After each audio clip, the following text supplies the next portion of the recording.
ना इस लोक में और ना परलोक में। ये भगवान बोल रहे हैं, यहां किसी के संशय की अब कोई गुंजाइश नहीं। ना इस लोक में ना परलोक में उसका कहीं भी पतन नहीं हो सकता, विनाश नहीं हो सकता। ना मूत्र विनाशस्तस्य, कोई सामर्थ्य ऐसी नहीं रखता। ये बहुत आनंद की बात है। आप जैसे भी जितना भी प्रयास कीजिए आगे बढ़ने का, लेकिन निराश और हताश होने की कोई गुंजाइश नहीं। अभी वो त्याग और तपस्या की चरम अवस्था को नहीं प्राप्त है, शुरुआत है भजन का। देवर्षि नारद जी ने भी श्रीमद् भागवत में कहा है कि जो सब धर्मों का त्याग करके एकमात्र श्री भगवान के आश्रित हो गया और भजन प्रारंभ किया है, अभी भजन परिपक्व अवस्था को नहीं पहुंचा और वो गिर जाता है, पतित हो जाता है, तो उसका कोई भी पतन करने में समर्थ नहीं, क्योंकि भगवान है, रक्षा करते हैं, उसकी दुर्गति नहीं होगी। वो ऐसे संयोग को प्राप्त होता चला जाएगा जो बड़े बड़े पुण्यात्माओं को भी नहीं मिलता। अभी भजन प्रारंभ किया केवल बस, और भ्रष्ट हो गया, उसकी वो गति होगी जो बड़े बड़े पुण्यात्माओं की भी नहीं होती।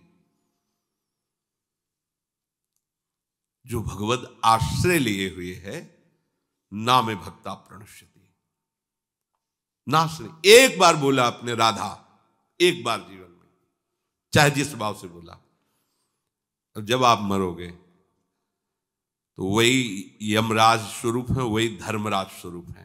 धर्मराज बड़ा शांत गंभीर स्वरूप, महान वैष्णव, और यमराज बड़ा ही विकराल रूप, पापियों के लिए यम है और धर्मात्माओं के लिए धर्मराज है। उनके रजिस्टर में जितना सब कुछ भरा हुआ है, एक राधा नाम बोला, राधा, अब सामर्थ्य नहीं है उनकी कि एक नाम का हिसाब कर सके, क्योंकि महान वैष्णवाचार्य हैं। वो भी द्वादश वैष्णवों में महाभागवत में श्री धर्मराज जी भी आते हैं। वो प्रभु के नाम की महिमा को जानते हैं। एक बार तुम्हारे जीवन में यदि नाम लिख गया है, किसने बोला था या सुना था, तो दुर्गति शब्द तो खत्म हो गया तुम्हारे जीवन का, विश्वास कर लो। ये दुर्गति शब्द नहीं रहेगा। एक नाम, बस सबसे बड़ी बात है कि इस पर विश्वास की आवश्यकता है। बिन विश्वास भगति नहीं, ते बिन द्रवहि न राम, राम कृपा बिनु सपने जीवन लह विश्राम। एक बार,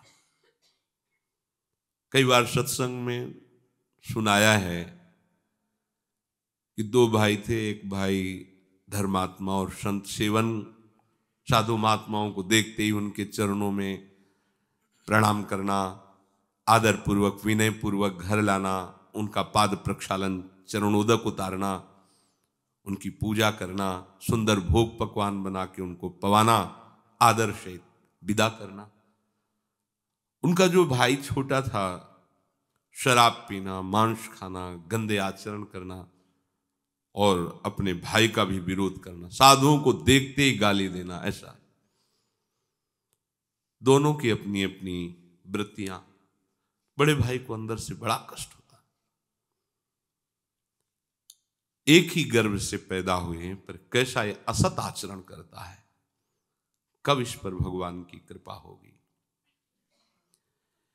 एक दिन अयोध्या के संतों की मंडली वहां से पधार रही थी। पहले संत जन पद यात्रा ही करते थे, उसका स्वभाव था संतों की सेवा। विनय किया तो संत श्रद्धा देखते हैं, उनके आदर भाव को देखकर घर गए। जो ही प्रसाद पाने को बैठे तो उसी समय वो शराब पी के लड़खड़ाता हुआ वहां से, क्योंकि घर तो एक ही था, वो ऊपर रहता था। पहले ही संतों से कहा, प्रभु नाराज मत होना, ये हमारा भाई पर ऐसे कुसंग को प्राप्त होकर दुष्ट स्वभाव वाला हो गया है।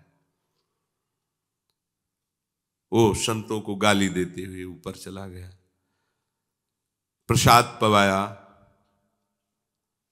और घुटने टेक कर कहा, प्रभु क्या इसका भी उद्धार हो सकता है? तो उनमें जो मुखिया थे संतों में, उन्होंने कहा आप चिंता मत करो, भगवान के नाम में बड़ी सामर्थ है। अभी अभी हम उपाय कर देते हैं जिससे इसकी दुर्गति नहीं होगी। संतों से कहा तुम इनके घर से बाहर निकलो, तो शंख घंटा नाद करते हुए निकले। उसको कमरे में पता चला शंख घंटा नाद से कि संत जन गए, तो अपने भाई को गाली देने के लिए कमरे से जे ही बाहर निकला तो जो मुखिया संत थे वो खड़े ही थे, वो बाल ब्रह्मचारी उठा पटक दिया उसको, और नशे में ही था, छाती में चढ़ के बैठ के बोले बोल राम राम, नहीं बोलेगा तो जान से मार देंगे, बोल राम राम। बोल नहीं बोलेगा, वो गर्दन था, बोल। उसने सोचा कि बोल देने से प्राण बच जाएंगे, इतना तगड़ा बाबा जी ऊपर बैठा है, ज्यादा देर बैठा रहा तो फिर तो राम राम बड़े ऐसे ही उपहास पूर्व या अश्रद्धा पूर्व राम राम। उठ के बोले बेटा इसकी कीमत कभी मत लेना। अरे बोले चल कीमत मत चलो अब वो तो जानता ही नहीं ना प्रभु के नाम और प्रभु के भक्तों को। नीचे उतर के आए, उन्होंने कहा विश्वास करना मेरी बात का, अब इसकी दुर्गति नहीं हो सकती। कुछ समय बाद उसको कैंसर हुआ, शरीर में भयानक पीड़ाएं, शरीर पूरा हुआ, यमपुरी में पहुंचा। यमराज जी ने पूरा हिसाब वो तो सेकंड के कम हिस्से में देख लेते हैं। अब ये तो सीधे नहीं कि जाओ रो में डालो, क्योंकि 2 बार नाम लिया। उनका भाई तुम्हारा पूरा हिसाब जो है नर्क वाला है, बस एक मंगलमय कार्य हुआ। संत के द्वारा प्रेरित होकर 2 बार तुमने राम राम कहा, बोलो तुम इसका क्या सुख चाहते हो, जो चाहोगे तुम्हें प्राप्त हो जाएगा, फिर तुम्हें ये नरक भोगना पड़ेगा जो पाप कर्म किए हैं। संत की वाणी अमोघ होती है। उस समय भी उसकी स्मृति में आया कि बेटा इसकी कभी कीमत मत लेना। ओ, बच गए, नहीं तो पहले हिसाब अगर मिलता तो हम समझ ही नहीं पाते। पहले तो हिसाब ना, तो मुझे पता तो होना चाहिए कि इसके बदले में क्या दे सकते हैं आप, नाम के बदले में आप हमें क्या दे सकते हैं। भाई कीमत तो हमें पता हो तब हम हाँ बोले। हमें पता ही नहीं इसकी कीमत क्या है, इसका सुख क्या है। हाँ, पर इसकी कीमत हम तो नहीं बता सकते हैं। त्रिभुवनपति देवराज इंद्र हैं। ध्यान किया देवराज इंद्र तत्काल आए। कैसे धर्मराज जी? बोले समस्या है, ये पापी है, पूरे जीवन अत्याचार दुराचार करता रहा, संत से प्रेरित होकर 2 बार राम राम बोला। अब ये कह रहा है कि इसकी कीमत क्या है, क्योंकि इसका फल देना पड़ेगा। प्रभु के नाम का फल, ये तो हमारी सामर्थ्य नहीं कि हम इसका। सृष्टि विधाता भगवान ब्रह्मा जी, तो उनको तो बुला नहीं सकते क्योंकि परमेष्ठी पद में इनको जाना पड़ेगा, वो बड़े पद के हैं। धर्मराज जी देवराज जी ब्रह्मलोक पहुंचे। बीच की बात की जब कहा उनसे कि जीवात्मा से चलो साथ, कहां? बोले हम लोग तो निर्णय नहीं कर पा रहे, ब्रह्मा जी करेंगे। तो बोला ऐसे थोड़ी जाएंगे, वो बहुत चतुर था। बोला पालकी लाओ, उस पर बैठ के जाएंगे। उसकी पालकी में एक तरफ देवराज इंद्र, एक तरफ धर्मराज। बोले जितने तुम्हारे भयावने दूत है ना, ये हमारे सामने भी नहीं आने चाहिए। शासन कर रहा है, 2 बार नाम सब। ब्रह्मा जी ने कहा कौन सी लीला हो रही है भाई, कौन सा महाभागवत आ रहा है इतने सम्मान से? बोले प्रभु महाभागवत नहीं, महापापी है। 2 बार ये संत के कहने से राम राम बोला है। आप पितामह हैं, संपूर्ण सृष्टि के विधाता हैं, क्या फल इसको दिया जाए? क्योंकि सारे फलों का लेखा जोखा आपके हाथ में प्रभु। इसको 2 बार राम राम कहने का क्या फल? दाढ़ी खुजलाने लगे ब्रह्मा जी की। क्या भगवान का नाम है होश में, ऐसे थोड़ी फाइनल में बोल सकते हो आप, होश में प्रमाणित। तो उन्होंने कहा देखो हम तो सृष्टि रचना और इसमें सब लगे रहते हैं, महादेव जी ध्यानस्थ रहते हैं नाम में, वो नाम की महिमा जानते हैं, उनके पास चलते हैं। ब्रह्मा जी, देवराज इंद्र, धर्मराज वहां हो, भगवान शिव, परम वैष्णवाचार्य महान आइए आइए। कैसे आगमन हुआ कैलाश में? प्रभु समस्या है ऐसा ऐसा। बोले पहली बात तो एक ही शब्द में हम कहते हैं कि नाम की महिमा तो पूर्ण रूप से हम भी नहीं जानते, कुछ महत्व देखा है। जैसे रा कह के हलाहल विष और माँ कह के, या गले में कोई चीज रोकी थोड़ी जाती। गला एक ऐसी जगह है, जरा सा भी कुछ चला जाए खो खो खो खो से, जब तक वो निकल नहीं जाएगी तब तक वो, देखो ना किसी पूरा विष जो समुद्र मंथन से निकला, रा और माँ आज भी गले में विराजमान है, और नीलकंठ से भगवान का नाम संबोधन किया जाता है उसी के कारण। बड़ी महिमा नाम की वर्णन की, पर बोले पूर्ण रूप से क्या नाम का फल है? असमर्थ है महादेव जी ने। अभी तो पूरे त्रिभुवन के बड़े बड़े अधिकारी महापुरुष जन हैं, भगवान की महिमा के सब ज्ञाता हैं, इनसे बड़ा कौन हो सकता है? अब हुआ कि आखिर निर्णय क्या किया जाए कि क्या है भगवान के नाम का फल? तो भगवान से पूछ लिया जाए, चलो साकेतपुरी। जैसे भगवान नारायण हरि लक्ष्मी जी के साथ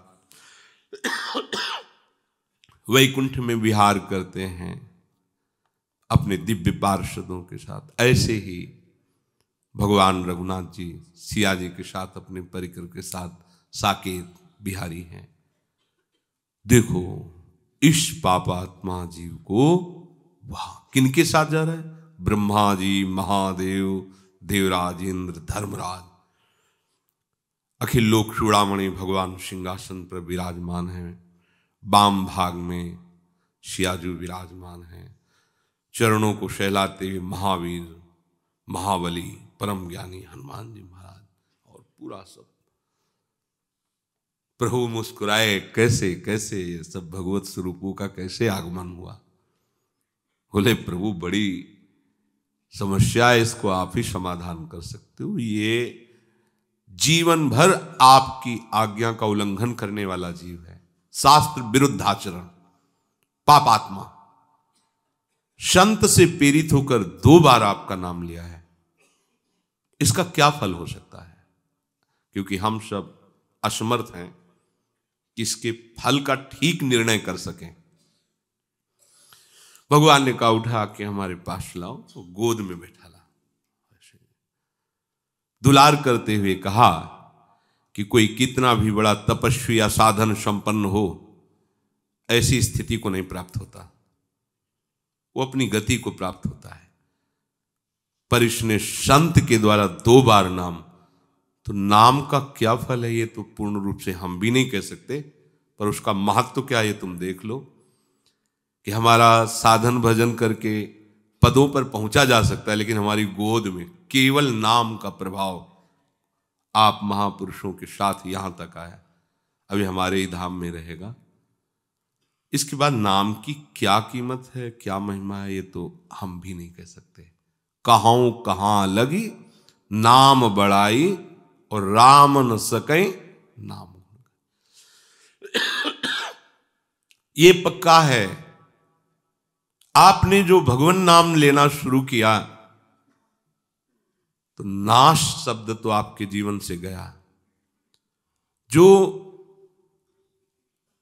नाना प्रकार की दुर्गतियां हैं, विश्वास करो नहीं होगी, दुर्गति नहीं हो सकती। भगवान कह रहे हैं नैवेह नामुत्र विनाशस्तस्य विद्यते, नहीं उसका विनाश नहीं हो सकता।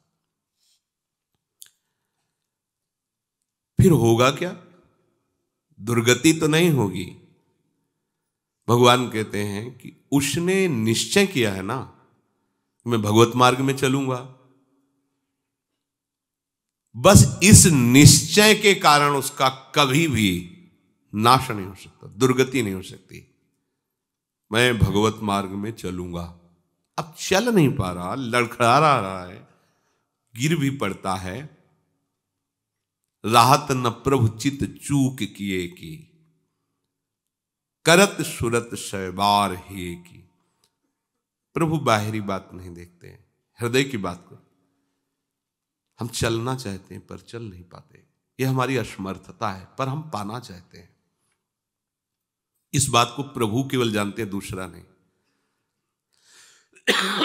दूसरे तो सद्गुणों के महत्व को जानते हैं, उसको नजर में जच जाए तो तुम महात्मा हो, नजर से फेल हो जाए तो चाहे जितने बड़े महात्मा हो तुम।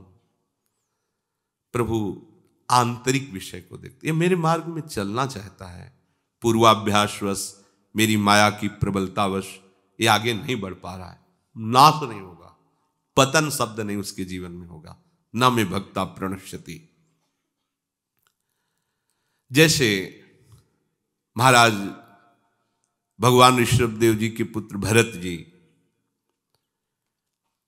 प्रभु की प्राप्ति के लिए भारतवर्ष का राज्य का त्याग, रानी, महल, संपत्ति, सेवक, सब सुखों का त्याग किया। गंडकी नदी, जहां शालिग्राम भगवान जिस नदी में प्रकट होते हैं, उस नदी के किनारे एकांतवास करते हुए अपने चित्त को प्रभु के चरणारविंद में, उनके नाम में, उनकी सेवा में लगाने लगे। एक दिन वो गंडकी नदी में स्नान करके सूर्य अर्घ देने ही वाले थे कि देखा एक हिरनी जो गर्भवती थी, वो जल पीने के लिए आई थी, पीछे से सिंह ने दहाड़ मारी, घबरा गई, वो एकदम छलांग लगाई। गर्भवती होने के कारण वो जो गर्भस्थ शिशु था योनि द्वार से जल के प्रवाह में गिर गया और वो आगे गिर करके मर गई। ये भरत जी ने देखा, वो तो मर गई जो माँ थी, और अभी नवजात शिशु है तो मर जाएगा जल में। दौड़े और उसको गोद में उठाया, वैसे ही सुंदर होता है हिरण का शौल। अब लाए और उसको दुलार करने लगे। 2-3 दिन में वो ऐसे चलने लगा। अब पूरी दृष्टि उस पर, कहीं कोई भेड़िया न खा जाए, कहीं कोई सिंह न खा जाए। नहीं नहीं, ये मेरी शरण में है, इसका कोई नहीं है। अब उसको गोद में ले हुए कुमल कुमल घास लेके उसको पवाते हैं। ये कोई गलत कार्य नहीं किया इन्होंने, ऐसा ही करना चाहिए। कोई भी भक्त हृदय धर्मात्मा वो ऐसा कैसे देख सकता है कि वो जीव मर रहा है और हम उसे जाने दें। जहां तक हो सके हमें प्रयास करना है उसके दुख दूर को, उसको बचाने का, उसको सुख देने का, पर बराबर नहीं, उस पर आसक्त नहीं हो जाना। इसलिए सेवा करनी है पर ममता नहीं, निर्ममो निरहंकारा, अहंकार नहीं कि मेरे द्वारा इसका भरण पोषण होता है। सेवा करनी पर उसे ममता नहीं रखनी, ये परमार्थ के साधन की कसौटी है। सेवा करनी पर ममता नहीं रखनी, गलत हो गया यहां। सेवा की और ममता कर ली। अब वो बड़ा हो गया था, वो अपने झुंड में चला जाए जैसा, उससे निरपेक्ष होना चाहिए था। उसका जीवन क्या प्रभु जाने। 2-4-10 दिन उसको संभाल दिया और छोड़ दिया, पर ऐसा नहीं हुआ, आसक्त हो गए। अगर वो आंख मूंद के ध्यान भी करना चाहते तो हिरन ही ध्यान में आता है, ऐसे खोल के देख लेते हैं कि कहीं उसको कोई जीव खा ना जाए। कभी कभी वो ध्यान में है, छोटे छोटे सींगों से ऐसे उनको बड़ा सुख मिलता। पुत्र परिवार का जिस लक्ष्य की प्राप्ति के लिए त्याग किया, उसी लक्ष्य में ये बाधा खड़ी हो गई और वो समझ नहीं पा रहे। कभी गले में उसको ऐसे बैठाल के जैसे अपने बच्चों के साथ दुला, ऐसे वन में अब सारा का सारा समय उसी हिरन के साथ। बड़ा वियोग वर्णन है उसमें, जो वो चला गया अंतिम समय उसी हिरन में आसक्त होते हैं। छूट गया, देखो मार्ग छूट गया, एकदम भजन छूट गया। भागवत में लिखा है जिस भजन के लिए उन्होंने सब का त्याग किया, उसी भजन का त्याग कर दिया। एक क्षण भी भजन नहीं कर रहे, बस उसी हिरन के बच्चे के साथ। अंतिम समय में उसी हिरन का ध्यान करते हुए उनका प्राण छूटा। अब क्या होना चाहिए था? दुर्गति होनी चाहिए थी? नहीं, ऐसा नहीं हुआ। जब हिरण बने तो पूर्ण ज्ञान प्रकाश में है। ओह, मेरी दुर्गति, अर्थात उस उत्तम मानव देह से जो भगवत प्राप्ति की साधना कर रहे थे, उसमें विक्षेप और मैं अब हिरण के शरीर में आ गया। अब नहीं, जिस दोष के कारण हमारा ये पतन हुआ, अब नहीं। अपनी मां को छोड़ दिया, बच्चा हिरण वही गंडकी नदी के पास आए। हरी घास नहीं खाते, कहीं ममता ना हो जाए, बड़े सावधान अपने शरीर को उसी गंडकी नदी में खड़े करके जो पूर्व में मंत्र जप रहे वही मंत्र जप रहे हिरण के शरीर में, वैसी साधना प्रारंभ। क्या पतन हुआ? भगवान के आश्रित परमार्थ में चलने वाला पथिक कभी भी पतित नहीं होता। जो बड़े बड़े परमहंसों की स्थिति होती है, हिरण की स्थिति है। गंडकी नदी में शरीर को खड़ा किए, मंत्राकार वृत्ति, हरी घास भी नहीं, सूखे तृण पत्ते खाते हैं जिससे राग ना हो जाए। शरीर छूटा, अगला जन्म ब्रह्म ऋषि के रूप में हुआ, कोई साधना नहीं करनी पड़ी। ब्रह्मबोध संपन्न महापुरुष, ज्ञान की ऊंची भूमिका में स्थित जड़ भरत के रूप में। भजन का क्रम नहीं नष्ट हुआ, साधना नहीं रुकी। ये मार्ग ऐसा नहीं 100 बार बोला है तो अब 101 बार शुरू होगा, 99 नहीं होगा। जितनी स्थिति में आप पहुंचेंगे उस स्थिति से कभी पतन नहीं हो सकता। सुरक्षित बैंक है ये भागवती, और ये आपके पास है। बताया दो नाम बोले थे, हिल गया पूरा सिस्टम ब्रह्मा का, निर्णय नहीं कर पाए। और आप अब इसमें सावधानी ये रखनी है कि हमारी बुद्धि कहीं नकारात्मक सोच में ना जाए। 2 नाम से काम चल जाएगा तो शाम के बोल देंगे राधा राधा, दिन भर दुराचार करेंगे। ऐसा नहीं। जिस नाम की इतनी महिमा है, हम उस नाम को कभी छोड़ेंगे ही नहीं। हम ऐसे मार्गों का क्यों चयन करेंगे जिसमें हमें आनंद की अनुभूति ना हो? हम लोग क्या है कि अपने मन बुद्धि को नकारात्मक सोच में ले जाते हैं, प्रतिकूल ले जाते हैं कि जब इतनी महिमा, एक बार ये पाठ कर लेंगे, एक बार ये नाम ले लेंगे और खूब खुला जो मनावे सो पापाचरण करो, क्योंकि भगवान कहते हैं अहम तो आम सर्व पापेभ्यो मोक्षयिष्यामि मा शुचा, मैं तुम्हें पवित्र कर दूंगा। फिर ऐसे करने में बात तो बनेगी ही, प्रभु तो बनाएंगे ही, पर दंड मिलेगा आपको। इस उद्दंडता का आपको दंड मिलेगा।